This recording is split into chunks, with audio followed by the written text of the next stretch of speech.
Sir আসুন। ছোট স্যারের ব্যাপারে কিছু ইনফরমেশন আছে, আপনি যদি পারমিট করে তো বলি স্যার। আপনাকে আমি বলেছি ওকে ছোট সাহেব বলবেন না। He is coming your uplifting legacy sir. আচ্ছা বলুন তো, ও সারাদিন অফিসে কি করে? কাজ টাজ করে কিছু? একটা খুব ইম্পর্টেন্ট ইনফরমেশন আছে। ছোট স্যার একটা সুন্দরী রমণী প্রেমে পড়েছে, they are in love with each other. ওকে ভালোবাসবে এমন মেয়ে আছে নাকি দেশে? ছোট স্যার কত হ্যান্ডসাম, আর এরকম এলিজিবল ব্যাচেলার সহজে পাওয়া যায় বলেন স্যার? তার মানে এখন টাকা পয়সা ওরাবে? না স্যার, টাকা পয়সা ব্যাপারে ছোট স্যার সাবধানী, তুমি সহজে টাকা পয়সা নষ্ট করলেন। তাই নাকি?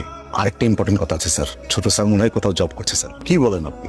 ওকে জব দেবে কে? আর যে জব দেবে সেই কোম্পানি তো নিলামে উঠবে। স্যার ওকে একটু সামান্য একটু টাইম দেন, আমি একটু কনফার্ম হয়ে ডিটেলিংটা আপনাকে জানাচ্ছি। আপনি একটু ওই মেয়েটার সম্পর্কে খোঁজ নিন, দেখা গেলো যে কোনো একটা ফ্রডের পাল্লায় পড়ে গেল। স্যার আপনি কোনো টেনশন নিন না, I will let you know time to time, details আমি জানাবো। মেয়ের ব্যাপারে সব খোঁজ খবর নিয়ে আচ্ছা বলবো। থ্যাংক ইউ স্যার, আসসালামু আলাইকুম। রবি, সবকিছু রেডি তো? ইয়েস স্যার, সব রেডি। এভাবেই হোক, প্রজেক্টটা কিন্তু আমাদেরকে পেতেই হবে। নিয়ন কোথায়? হ্যালো, স্যার নিয়ন কোথায়? আমি ফোন করছি। দুজনের প্রেজেন্টেশন নিয়ে এখনই আমার কনফারেন্স রুমে আসো।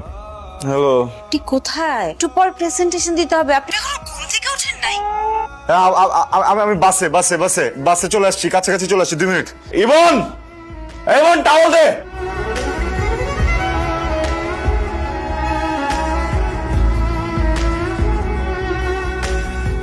আমরা অবশ্যই আপনাদের সাথে ইনভেস্টমেন্ট করার কথা চিন্তা করবো, but not now, maybe in future. Sir, পুরো ব্যাপারটাকে আরেকবার কনসিডার করা যেত না? Sorry mister nasheed.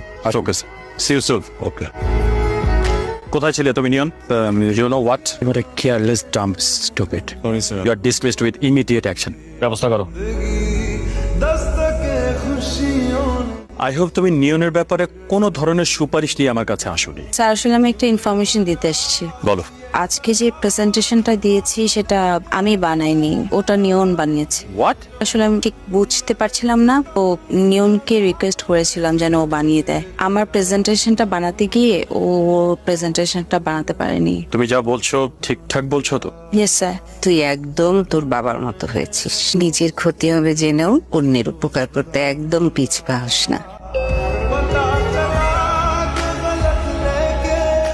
আপনি আপনি বাসা চিনলেন কিভাবে? অফিস থেকে অ্যাড্রেস পেয়েছি। যাক, আপনার চাকরিটা তাহলে আছে। আপনি ভাবছিলাম বসকে মিথ্যা কেন বললেন?